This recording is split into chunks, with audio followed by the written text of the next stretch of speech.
kunifahamu, jina langu naitwa Dr. Linda Paul, ni daktari wa watoto lakini pia ni mhamasishaji wa afya ya umma, na tumekuwa na session mbalimbali kuhusu depression au asonona kuanzia mwezi wa 2 na wa 3, na sasa hivi mwezi wa 4 tunaingia kwenye somo lingine ambalo ni anxiety au wasiwasi. Kwa hiyo karibuni sana, muwe huru kuchangia, muwe huru kuuliza maswali. Pale pote ambapo hamtakuwa hamjaelewa unaweza kunyoosha mkono alafu nikawaruhusu kuuliza swali. Basi tutaanza. Okay, so kwa kuanza malengo ya somo letu la leo ni kufahamu kuhusu wasiwasi au anxiety na namna ya kutambua mtu ambaye ana wasiwasi na nafasi yetu sisi kama watumishi wa jamii kujua namna gani ya kushughulika na hii changamoto. Naona kama slide hazisogei, sijui ni kwangu tu, nyewe huko zinasogea maana nimeshaenda slide nyingine. Nisogee. Haisogei, sijui changamoto itakuwa.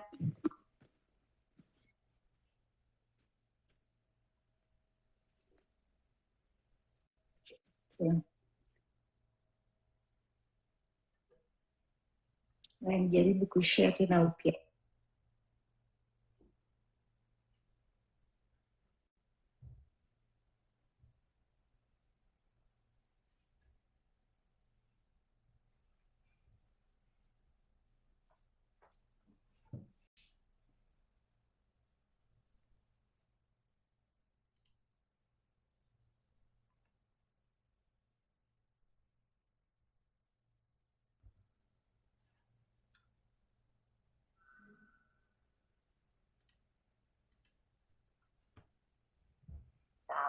Sawa. Kwa hiyo lengo la somo letu la leo ni lazima tufahamu jumla kuhusu wasiwasi, namna ya kutambua, na sisi nafasi yetu kama watumishi wa afya katika jamii kushughulika na hii changamoto kwenye jamii zetu. Kwa hiyo kwa kuanza na utangulizi, najua kwamba afya ya akili ni muhimu kama vile afya ya mwili ambavyo ni muhimu. Tunarudisha mwili vizuri, tunafanya mazoezi ili kuhakikisha kwamba afya ya miili yetu iko vizuri, lakini vile vile ndivyo ambavyo tunatakiwa kutunza afya zetu za akili, kwa sababu afya ya akili inaathiri jinsi ambavyo utakuwa unafikiri, jinsi ambavyo unahisi na jinsi ambavyo unashughulikia changamoto mbalimbali zinazotokea katika maisha. Kwa hiyo naomba nipate mchango wenu. Unaposikia neno wasiwasi, nini huwa kinakuja akilini kwako kwa haraka haraka? Yeyote anaweza kujibu. Karibu yeyote. Unaposikia neno wasiwasi, nini kinakuja akilini mwako?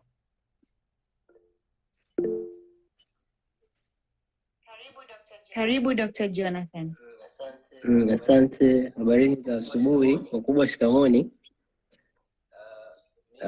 Mimi ninafikiri neno wasiwasi, nikisikia neno wasiwasi, kitu kinachokuja akilini mwangu ni kwamba ni mtu kuwa na hofu au mashaka juu ya jambo fulani. Inaweza kawa la familia au kijamii au kitu cha kwake binafsi, kuhusiana na wasiwasi wa matokeo ya jambo ambalo alitarajia kulifanya.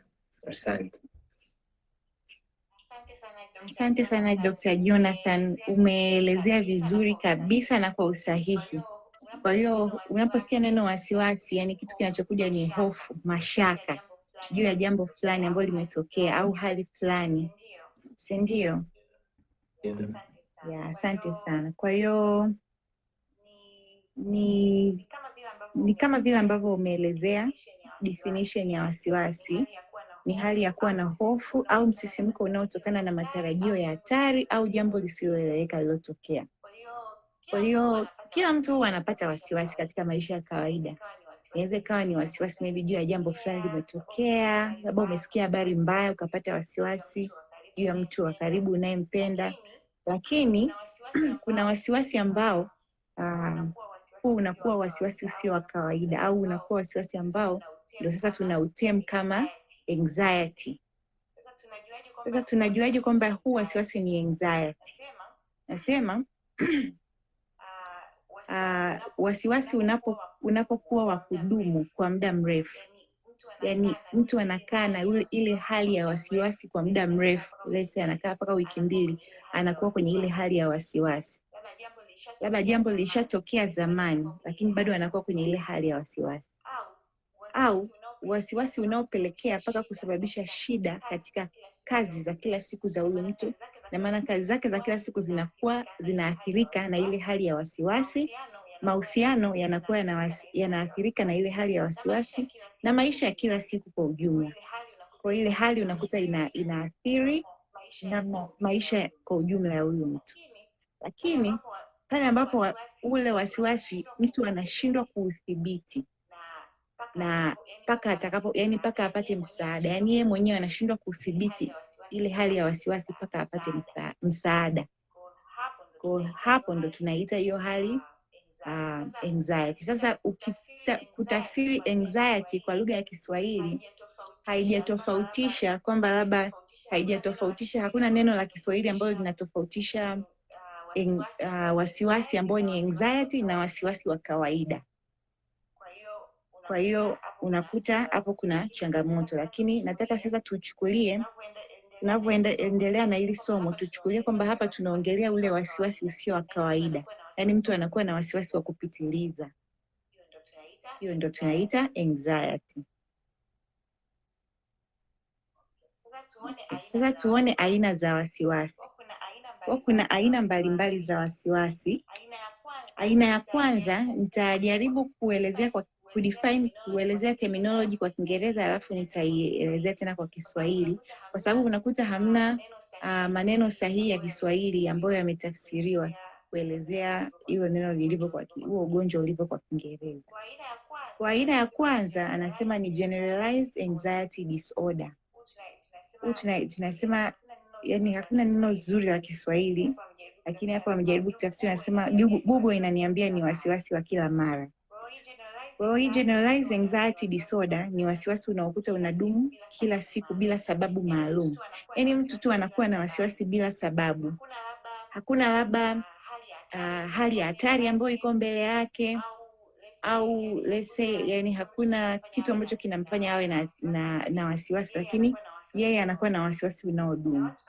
Na watu kama hawa huwa wanahisi kwamba kuna kitu kibaya kinakuja. Yani hata kama hicho kitu hakijatokea, yeye anahisi kwamba kuna kitu kibaya kinakuja, lakini hawezi kuelezea ni nini, hawezi kuelezea mazingira, yani kujielezea kwa nini anapata hiyo hali ya wasiwasi, inakuwa tu inakuja kwake.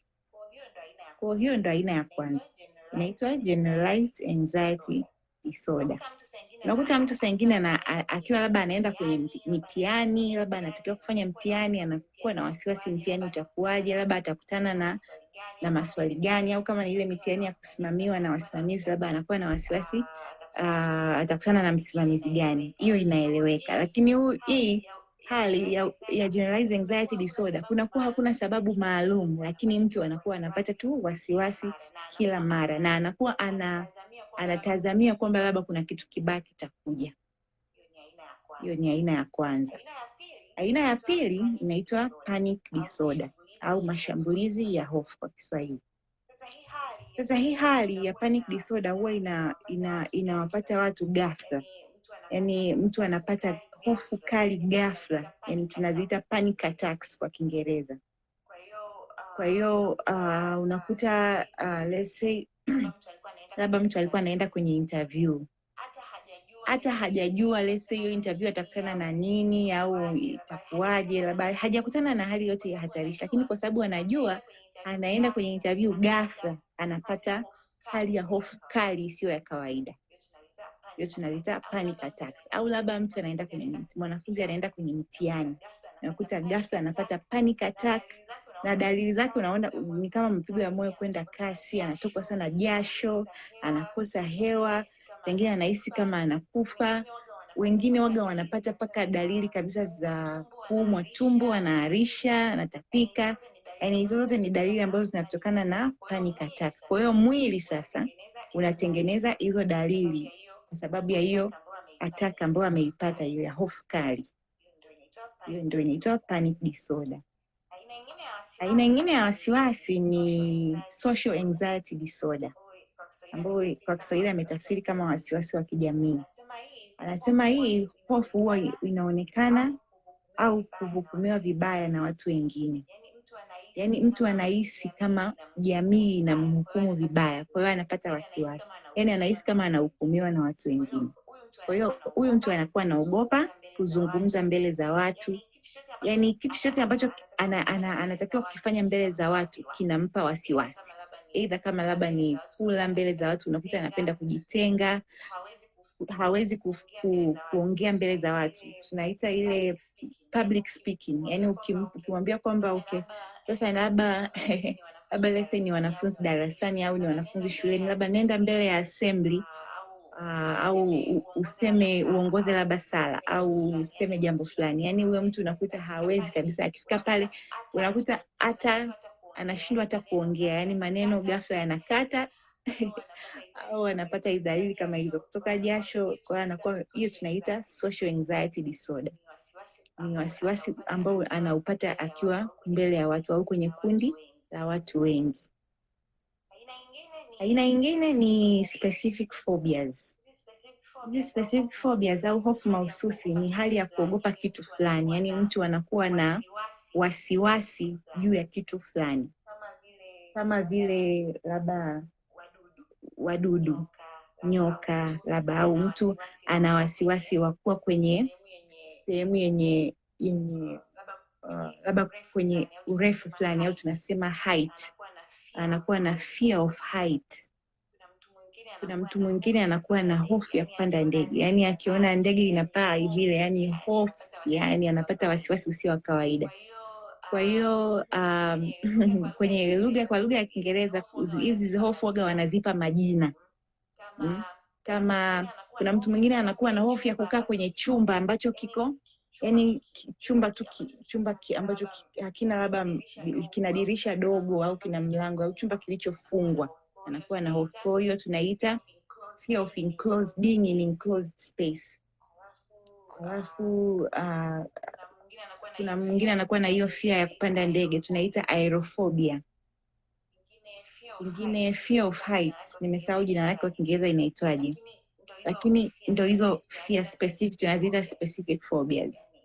Yani hizo ni hofu, sio kwamba huyo mtu labda anakuwa anapata hatari, lakini unaweza ukawa naye kabisa, mmepandisha kwenye gorofa juu, upo naye haanguki wala hafanyi chochote, lakini tayari mapigo yake ya moyo yanaenda mbio, yani ana hofu isiyoelezeka. Kwa hizo ndio specific phobias. Aina ya 5 ya wasiwasi ni separation anxiety disorder. Hii sana sana huwa inatokea kwa watoto, na mara nyingi tunaona kipindi ambacho watoto wanaanza shule, hasa wale watoto wadogo wamezoea kukaa na wazazi muda wote. Sasa ile hatua ya kwamba leo mzazi anampeleka shule afu anamuacha anaondoka, hiyo huwa watoto huwa wana develop some kind of wasiwasi ambao tunaita ni separation anxiety disorder. Kwa unakuta yani analia, yani ikifika kufika muda wa kwenda shule, ameshajua kwamba hapa mzazi anaenda kuniacha, anakuwa analia yani, au mwingine anapata kabisa dalili za kuumwa, yani anasema tumbo linauma, au anaanza kabisa kuharisha, yani dalili kama hizo anazipata wakati, kwa sababu anajua kwamba sasa hivi ninapelekwa shule, naenda kuachwa peke yangu. Kwa hiyo inaitwa separation anxiety disorder. Hizo ndio aina za wasiwasi. Sasa kuna tofauti, wasiwasi inaweza ikawa tofauti kwa namna ambavyo inatokea kwa watoto na kwa namna ambavyo inatokea kwa watu wazima. Na dalili kwa watoto, mara nyingi wanasema watoto huwa wanakuwa na dalili za kulia au wanakataa kwenda shule, kwa sababu watoto wengi wanapata hiyo separation anxiety. Au kwa watu wazima, yeye unakuta sasa anapenda labda kujifungia, unakuta sometimes anapata hiyo social anxiety, so anapenda kujifungia, lakini anapoteza umakini wa vitu anavyovifanya kwa sababu ya kuwa na wasiwasi. Kwa hiyo tu ni mifano. Nikasema mfano hapa mtoto anayelia kila asubuhi akielekea shule, au kwa watu wazima mfanyakazi anayeshindwa kuhudhuria mikutano kwa sababu ya hofu, anashindwa kwenda kwenye sehemu ya watu wengi. Okay. Sasa tuangalie sababu na vihatarishi vinavyopelekea mtu kupata anxiety au wasiwasi usio wa kawaida. Kuna sababu za kiafya ambayo inaweza ikawa ni historia ya familia. Labda kwenye familia kuna mtu ambaye amewahi kupata hiyo shida ya wasiwasi, inaweza ikajirudia na mtu mwingine tena kwenye familia akapata. Lakini tunasema mabadiliko ya kemikali kwenye ubongo au tunasema neurotransmitter au hormones. Hizi pia zinasababisha mtu zinaweza zikapelekea mtu kupata wasiwasi usio wa kawaida. Lakini pia nimejaribu kutumia lugha rahisi ili kuweza kuelewa. Sijapenda sana kutumia medical terminology sababu najua wengine hawataelewa. Alafu kuna kisaikolojia, hali ya kama mtu amepita hali ya kunyanyaswa, au mtu amepitia msongo wa mawazo, depression, au mtu amepitia ukatili, aina fulani ya ukatili ikampelekea kutokuwa na hali ya kutokujiamini. Hiyo pia inaweza ikampelekea huyu mtu akawa na wasiwasi usio wa kawaida.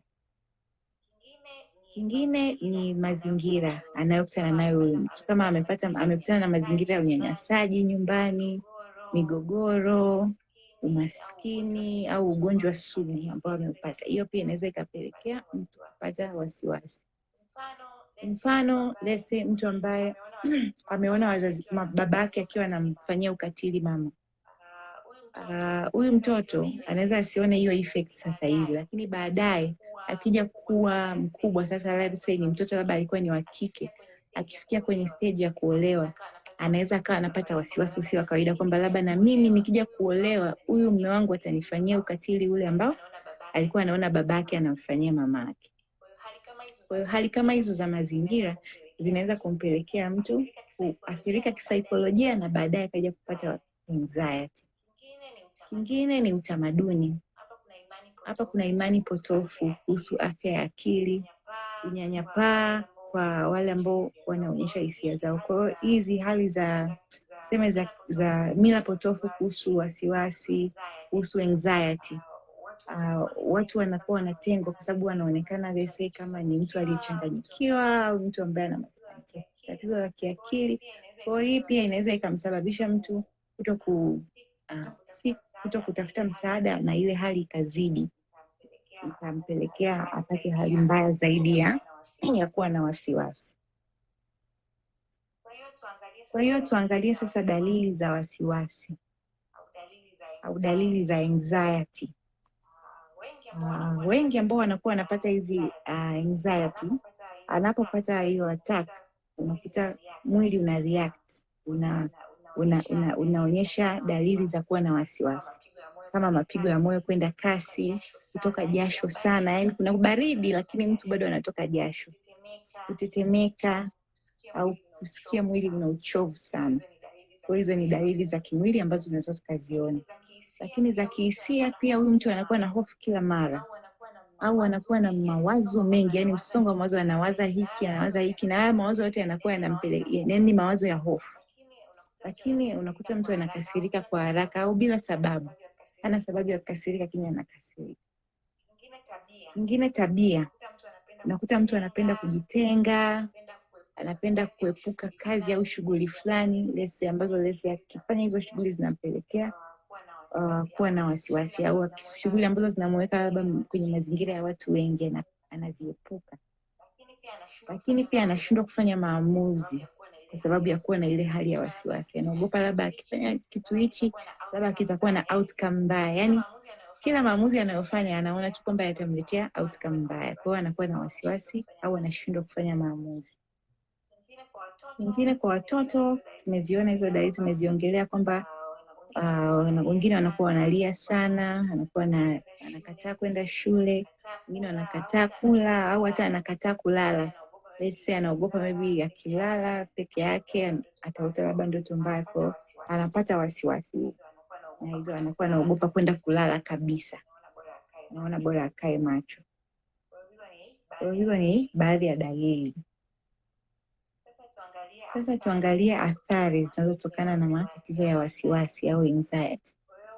Kwa hiyo mtu anapopata hii hali ya wasiwasi uliopitiliza huwa inaathiri maisha yake kwa ujumla. Kwa hiyo unakuta anakuwa ubora wake wa maisha unapungua, au tunasema anakuwa na reduced quality of life, kwa sababu kuna baadhi ya vitu anashindwa kufanya, kuna baadhi ya maamuzi anashindwa kufanya kwa sababu ya kuwa na hii hali ya wasiwasi uliopitiliza.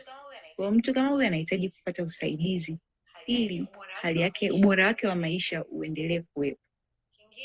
Kingine, anakosa uwezo wa kujifunza au kufanya kazi kwa sababu ya kuwa na ile hali ya wasiwasi. Kwa hiyo anaogopa kujaribu vitu fulani, anaogopa kujifunza vitu vipya sababu anakuwa na wasiwasi kitu kibaya maybe kitatokea. Kingine, hii hali inaleta migogoro kwenye familia au jamii. Kwa mfano, kwenye mkiwa na mahusiano na mtu ambaye ana wasiwasi uliopitiliza, unaweza ukahisi labda huyu mtu hataki kufanya jambo fulani na wewe, lakini kumbe ni mtu ambaye anakuwa na wasiwasi, ile hali inamzuia kufanya hivyo. Kwa hiyo mwisho wa siku inapelekea kuwa na migogoro kwenye familia, kwenye mahusiano na vitu kama hivyo. Lakini kingine, huyu mtu saa nyingine anaweza akawa yuko kwenye hatari ya kujiua au kutumia madawa ya kulevya ili aweze tu kujitoa kwenye hiyo hali. Unakuta hiyo hali imemtesa muda mrefu. Kwa hiyo inaweza ikampelekea aseme kuamua labda kujiua, kufanya maamuzi mabaya, kujiua au kutumia madawa ya kulevya au vitu ambavyo vinaweza vikawa hatarishi kwake. Kwa hizo ni baadhi tu ya athari ambazo zinatokana na hii hali ya wasiwasi kama isiposhughulikiwa kwa wakati. Kwa hiyo mpaka hapo naamini nitakuwa nimepata mwanga kuhusu hii changamoto ya wasiwasi au anxiety. Kwa hiyo ningependa kukaribisha maswali. Kama kuna yote atakuwa na swali au atakuwa na mfano wa mtu ambaye amekuwa na wasiwasi, amewahi kukutana nao let's say kwenye jamii yake au watu wanaomzunguka, nikaribishe watu waweze kuchangia. Karibuni.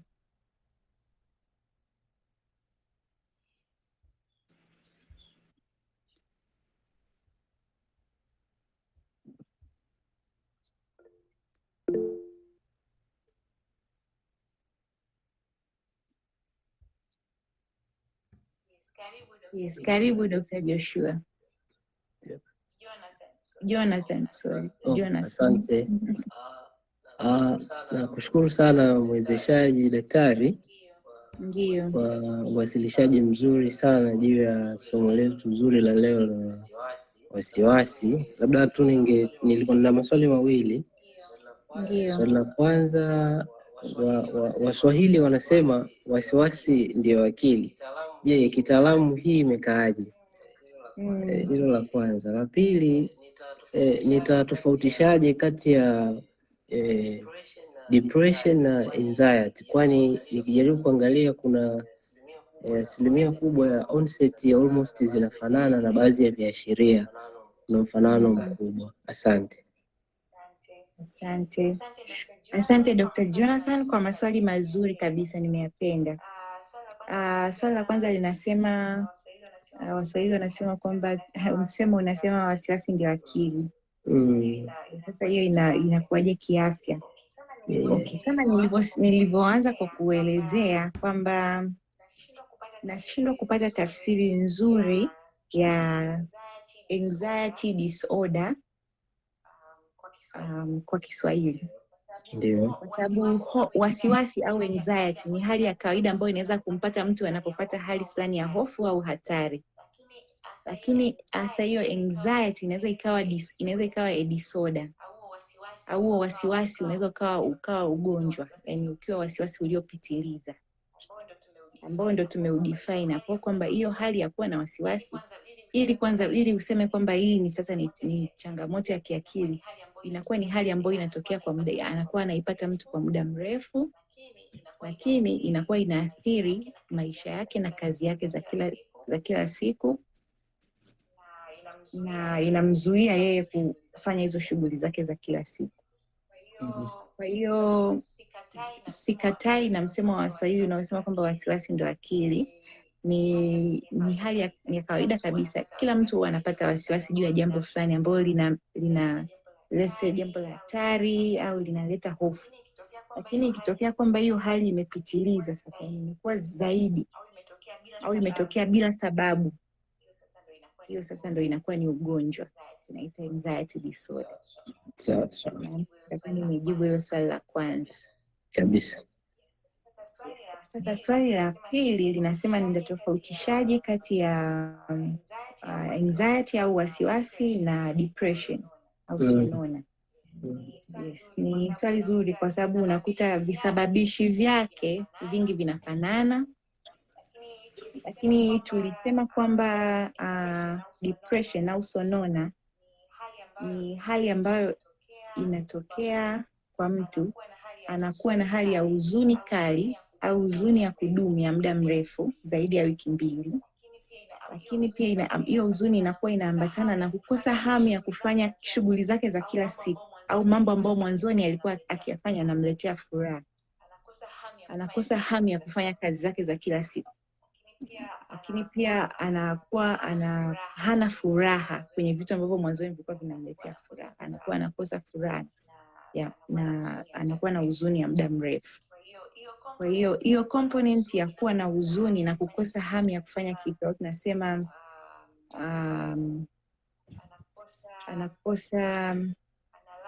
ana lack ile motivation ya kufanya shughuli zake za kila siku. Kwa hiyo hali inaweza kutofautisha wasiwasi na depression, anxiety na depression, sababu wasiwasi yeye anakuwa tu na hofu ambao ni ya muda mrefu, lakini pia ambao saa nyingine unakuta haina sababu. Yaani hana sababu ya yeye kupata hofu, lakini anaendelea kuipata hiyo hofu ya muda mrefu. Na pia inaathiri maisha yake ya kila siku. Kwa hiyo ndio tofauti kati ya anxiety na depression. Japokuwa kuna dalili ambazo unaweza kuona zinafanana.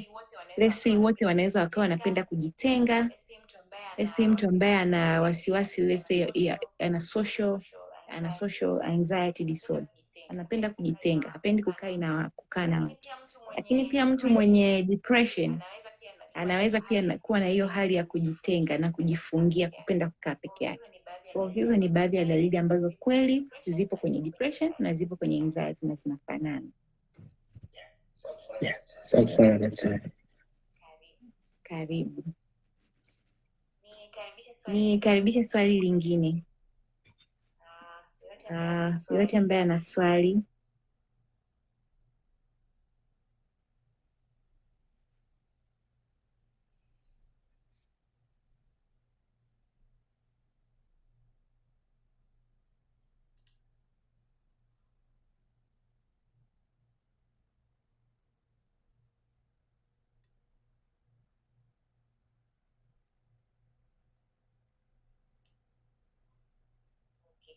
Okay, sawa.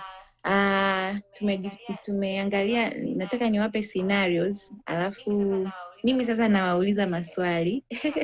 Nyinyi hamna maswali kwangu, itabidi mimi niwaulize ili nijue kama tumeelewa kweli. Nataka niwape mfano wa story ya mtu, alafu mniambie hiyo ni aina gani ya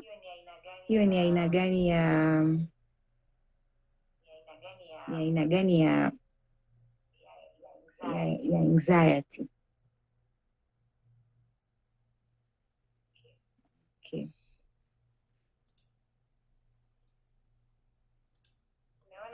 Tumeona kuna aina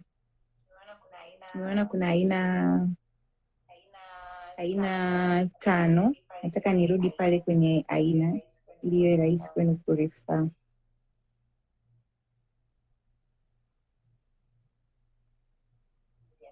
Hizi hapa. Okay.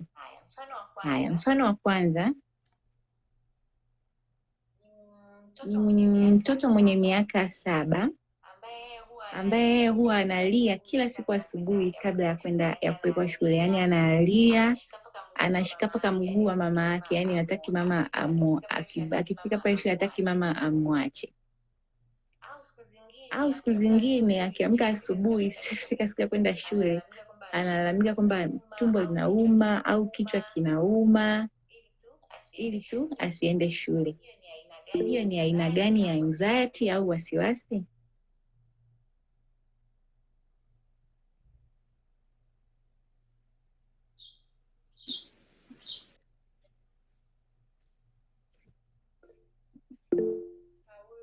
Paulo, Dr. Jonathan, karibu. Asante sana daktari. Nafikiri kwa hiyo scenario huyu mtoto atakuwa na aina ya 5 kati ya tulizosoma za wasiwasi ambayo inaitwa separation anxiety disorder. Asante sana, uko sahihi kabisa. Kwa huyu mtoto aliendelea na hiyo hali, na ili kumsaidia ilibidi afanyiwe counseling. Kulikuwa kuna mshauri wa shule akawa anamfanyia counseling kidogo kidogo. Mwishoni yule mtoto akaanza kuzoea hali ya kwenda shule na akawa anaenda shule vizuri. Kwa hiyo historia yake iliishia vizuri. Lakini kuna huyu mwingine anaitwa, natumia mfano tunasema anaitwa Joshua. Joshua yeye ni mwanafunzi mzuri kabisa shule na ana performance nzuri kwenye mitihani yake.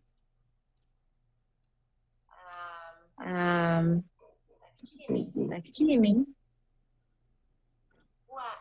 huwa anakuwa na wasiwasi usio wa kawaida. Yaani hata lese mamake akiwa anampeleka shule anapata wasiwasi tu pale wanapokuwa njiani, yani anahisi kama watapata labda ajali au akiona let's say ukimwambia afanye kazi fulani, labda ukimpa kazi ya katakata vitunguu let's say wakati wa kupika, anahisi kama atajikata, kwa anaogopa. Ukimpa let's say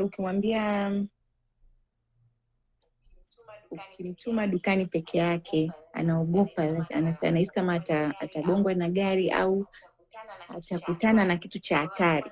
Kwa hiyo anakuwa na wasiwasi wa kufanya vitu kama hivyo. Huyu Joshua atakuwa na hali gani ya anxiety?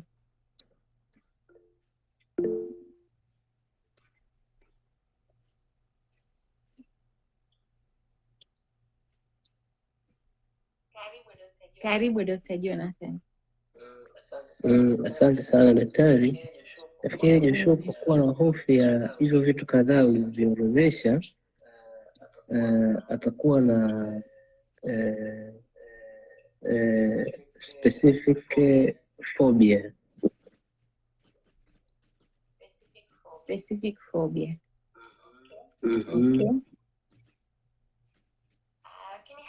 Lakini hana phobia kuhusu kitu fulani tu kimoja. Kumbuka ni vitu mbalimbali anakuwa na wasiwasi navyo. Okay. So bana, tunaona yeye akipewa mfalisi vitunguu na mama katikati kwa ajili ya maandalizi aidha ya kupika, anaogopa isi, lakini ametumwa dukani vile kwenda peke yake ni mwoga sana, pengine kwenda dukani peke yake na kurudi. Sasa kwa hali kama hiyo nikijaribu probably nilifikiri specific phobia. Ikikataa hiyo basi nitaiweka kuwa generalized. Actually hapana, bado mimi nafikiri inaweza kuwa specific phobia. Okay, sawa. Labda ni namna nilivyouliza, lakini kwa sababu ukiangalia specific phobia, mtu anakuwa na hofu juu ya kitu kimoja. Yaani kitu fulani tu kimoja ndio kinakuwa kina mtu, maana inaitwa specific. Kwa hiyo kuna vitu ambavyo let's say kama ni wadudu, yeye anakuwa anaogopa wadudu wa aina zote. Kama ni kupanda ndege anaogopa kupanda, yani kupanda ndege, au anaogopa height, anaogopa kukaa kwenye. Kwa hiyo inakuwa ni kitu kimoja ambacho anakuwa na hofu nacho. Lakini ukikuta huyu ana hofu juu ya vitu vingi mbalimbali, hiyo sasa inaenda kuingia pale kwenye generalized anxiety disorder. Ina maana anakuwa tu na hofu ambayo haina sababu maalum. Yaani kitu chochote kinaweza kikamletea tu hofu iliyopitiliza. Okay, tuende kwenye mfano mwingine. Napenda pia kusikia wengine wakichangia hata nisikie sauti zao. Paulo upo? Nipo. Okay, sawa. Kasturi upo?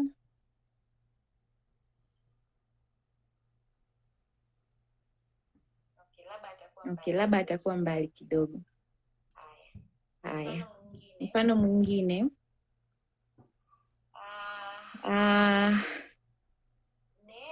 Neema ni mtoto wa miaka 12.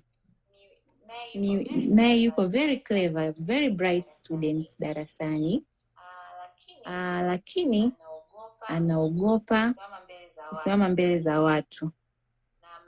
Na mara nyingi hata ikiwa ni muda wa lunch time, labda wanafunzi wanakaa pamoja kula chakula, unakuta yeye anapenda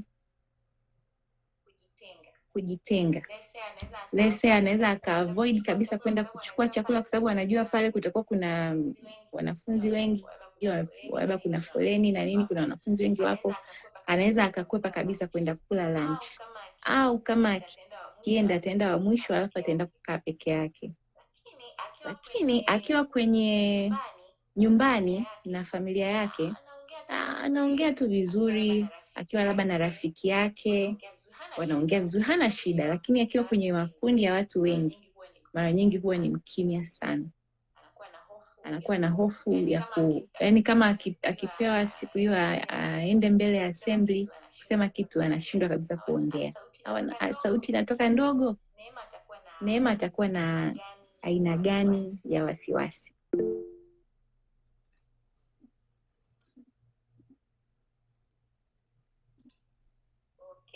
Okay, ngoja nimpe Dr. Paul sababu sijasikia akijibu swali, alafu baadaye Dr. Jonathan ataongezea. Karibu Dr. Paul.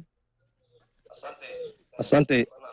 Kutokana na maelezo yako, huyu kwa sababu ana kitu kimoja tu kile cha kwenda kuchukua chakula, itakuwa ni specific. Specific. Okay, asante. Dr. Jonathan, unacho kuongezea?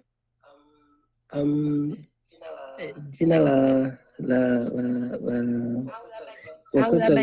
Neema. Yes, Neema. So huyu Neema kwa kuwa na cha kwanza tumeona kabisa kwamba Neema ni moga akiwa kwenye makundi ya watu, lakini hata kama ikitokea umemselect akaweza kumanage kwenda mbele za watu, sauti yake inakuwa diminished, yani anaongea kidogo sana, mimi ningeweza kumweka kwamba huyu Neema yupo kwenye wasiwasi wa kijamii. That means social anxiety disorder. Ndio. Yeah. Okay. Asanteni sana wote kwa kujibu, na niwapongeze wote, mmejitahidi kwa kweli. Lakini kwa hapa jibu sahihi litakuwa ni hilo la social anxiety disorder. Kwa sababu ana hofu ya kukaa na watu wengi kwenye jamii.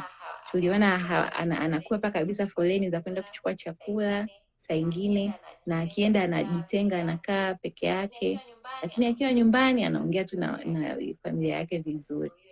Kwa hiyo itakuwa ni social anxiety disorder. Haya, mfano mwingine. Okay.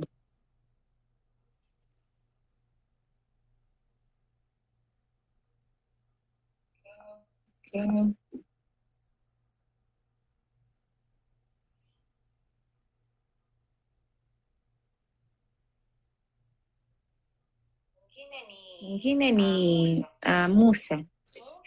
Musa ana miaka 9, lakini yeye changamoto yake kubwa ni vita yake inakwenda hospitali. Yani hapendi kwenda hospitali, na akiumwa anaogopa sana chomwa sindano. Kwa hiyo Musa anaenda hospitali, ukimwambia habari ya kwenda hospitali, anajua kichwani mwake kwamba anaenda kuchoma sindano. Kwa sababu event zote za kuchoma chanjo kwa Musa zilikuwa ni vita. Yaani alikuwa analia sana, anaweza hata kutoroka akaenda kujificha kama mmeenda wote hospitali. Kwa hiyo mpaka leo, yani akiumwa anakuwa anaogopa sana kwenda hospitali kwa sababu anaogopa. Na hata kama haumwi, ukimtajia tu sindano, yani hali inabadilika kabisa. Musa huyu atakuwa na aina gani ya wasiwasi?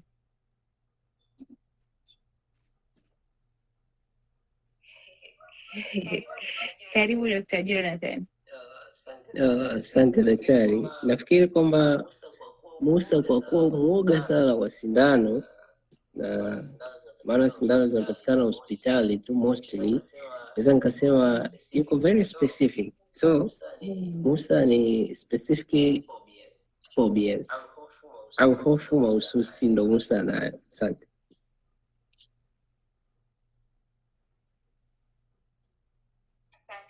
Asante sana. Karibu Paulo, kama una kuongezea au jibu tofauti na hili. Kweli mimi naungana na daktari. Ni jibu langu lilikuwa nadhani ni hilo. Ndio. Asante sana. Niwapongeze wote mmepatia. Kwa hiyo Musa ana hofu mahususi. Thank you. Naamini somo langu limeeleweka. Basi mimi nimefika mwisho wa presentation yangu ya leo. Labda nikaribishe kama kuna swali lingine. Naamini wiki ijayo tutaangalia namna ya kukabiliana na hii hali ya wasiwasi na namna gani tunaweza tukasaidia jamii kuweza kupambana na hii hali ya wasiwasi, au mtu ambaye ana anxiety ni matibabu gani anaweza akapata au hatua gani za msaada anaweza akapata. Naamini mwezi ujao tutaangalia hilo. Kama kuna mtu yote ambaye ana swali, sija kusikia kabisa Kasturi.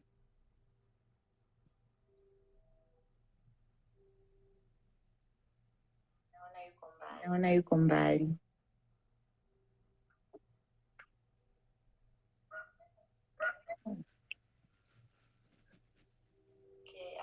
Okay, Joshua, I'd like to welcome if there is any comments or any clarifications as I've reached the end. Okay. Do we still have the time to go over the analysis for last session? I think we went over the review last time. Okay. Then yes, we did the reviews for both the first and second pretest. Okay. Then that's fine. Okay. So I think today's session is to the end, and thank you for having us for the lecture. Thank you, Doctor. Thank you. I believe the session was recorded because some were not able to attend, yes, right? It was recorded. All right. And I will also give a brief again for the next session for those who missed. I mean, I'll talk about this first session briefly. Yeah, sure. Next time. That's amazing. Thank you. Yeah. Okay, thank you so much. Asanteni sana wote ambao mmeweza kujiunga leo. Tunakushukuru sana pia mwalimu, asante sana kwa kutuelekeza vizuri, na tunakutakia afya njema kwa kipindi kijacho. Usikose nasi pia tusikose, tuwe pamoja. Asante sana. Asante sana mwalimu. Kwa kweli leo tumekupata vizuri. Session ile ya kwanza na ya pili tulipata changamoto kidogo ya kimtandao. Ni kweli. Lakini session ya leo imetulia, ni tulivu, yenye usikivu mzuri na yenye sauti bora ya mwalimu. Asante sana mwalimu. Hongera na Mungu akupe afya njema. Asante sana, nashukuru Paulo, na I am looking forward for the next session iwe kama hii pia, kusiwe na changamoto ya network. Niliombea sana iwe sawa, ndio maana. Amina Haya, daktari. asante sana. All right. Asante. Haya. Before you leave the meeting room, can you finish the post test? I will send the post test to the group chat. Okay, fine.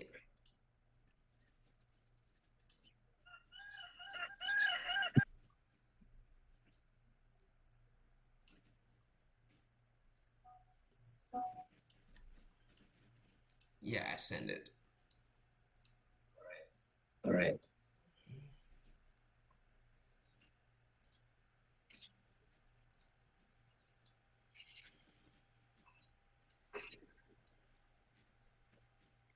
You can either write it down or use Word.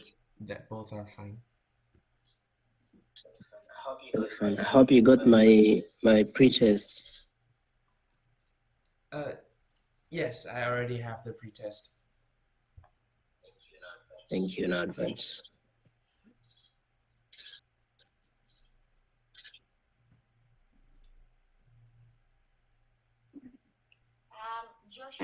Joshua, was the pretest done in English? Yes, because this time the audiences are in Arusha, so English is fine for them because All yeah, right. people in Songea did not attend this time, so I just use English. Is that yeah. All right. Okay, so we'll go through the post test.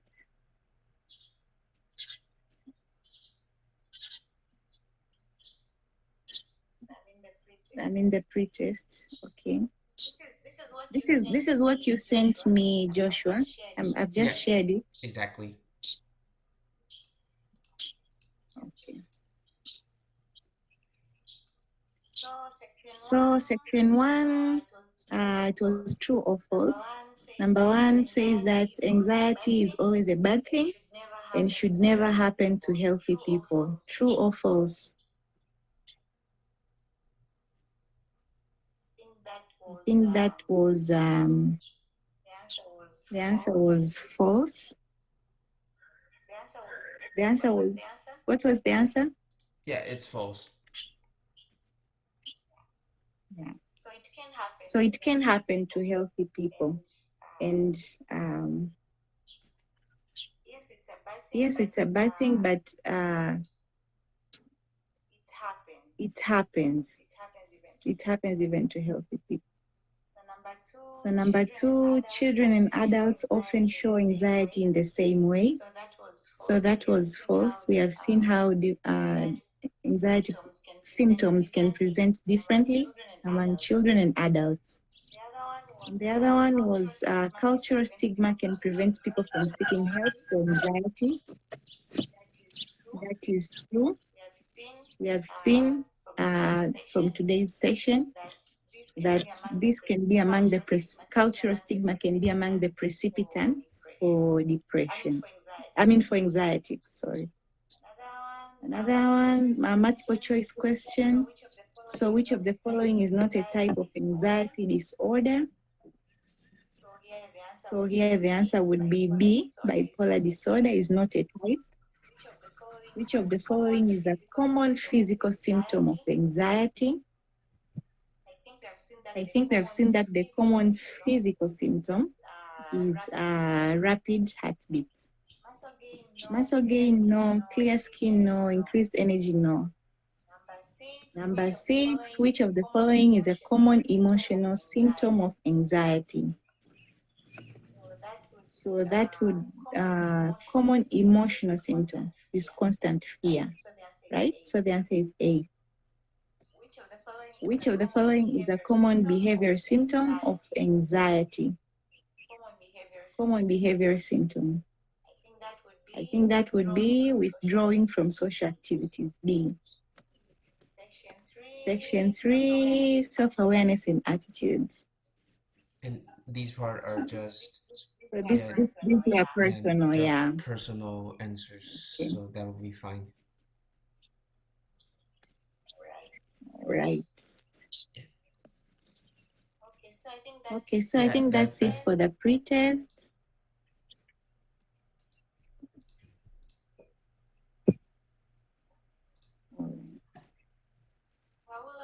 Paulo, your hand is raised up. Do you have anything to contribute?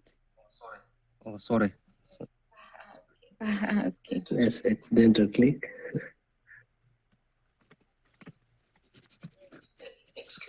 Excuse me, Dr. Linda. Yes, welcome. Thank you. There's something I want to ask concerning the section 1 of the questions. That means the anxiety should not happen to the healthy people. While you were trying to explain, I think if I heard correctly, that you said in some way everyone is having an anxiety. So Oh, yes. correct. So concerning this first, anxiety is always bad thing and should never happen to healthy people. But is it real that there is no one who really can cross out to anxiety? Sorry, may I ask again, is it real? I just want to make this statement clear for me, just to understand it very correctly, that the anxiety should not happen to a healthy people. Is it true that no one should go out or should go through the anxiety? If it means you're not sick anywhere or whatever? Because this thing that we have learned there is that anxiety just happen to anyone, but it depends on type of anxiety as we learned. So Okay, yes. anyone who come across with anxiety, it means that's the health problem, is it? Or in some way, for example, maybe this person may be fearing of maybe there's a kind of a crash car happening, so fearful maybe on the event that might happen there or whatever. How is that? Okay, I now understand your question. Mm-hmm. So, this first statement, for sure, it has some controversies. Correct. Yes, anxiety can happen to anyone. I mean, you can have anxiety if there is something bad going to happen, or if you're worried about something, maybe. Yeah. So anyone can have anxiety. Mm-hmm. So it can happen even to healthy people. But that's why I was saying that I can't find the correct terminologies, because according to medical terminology, anxiety disorder, when it's a disease, they call it anxiety disorder. Disorder, correct. Yes. But I can't find the right terminology translated in Swahili. Oh, I So in see. Swahili, just tell me it's wasiwasi, yes. Yeah, correct. But I see. when anxiety becomes a disorder, now when we say that that's a disease, and you'll find that it happens in abnormal circumstances. It's not like how you normally feel. Maybe you have anxiety because of something going to happen. Yeah. That's fine. I was trying to figure out that is it me, for example, you are at home, you found that your child has either climbed on the height of something. So once you see that and you're a little bit distant from helping her or him so easily to rescue from fall, then you get anxiety a little bit. That it won't persist for longer than 2 weeks, as we learned, is it? If it persists for that duration, that means it's now already disorder, right? Yes, that is very correct. All right. So anxiety, just anyone goes. For example, even you may fall in anxiety because you made so fearful that we don't understand. As we are a student here, we are learning the subject, but you teach, maybe there is no any contribution. People are so quiet and everything. You might be so, I don't know. Maybe you must have some. I thought maybe, do they understand what I teach or not? Yeah, sure. Yeah, thank you. You're welcome. All right.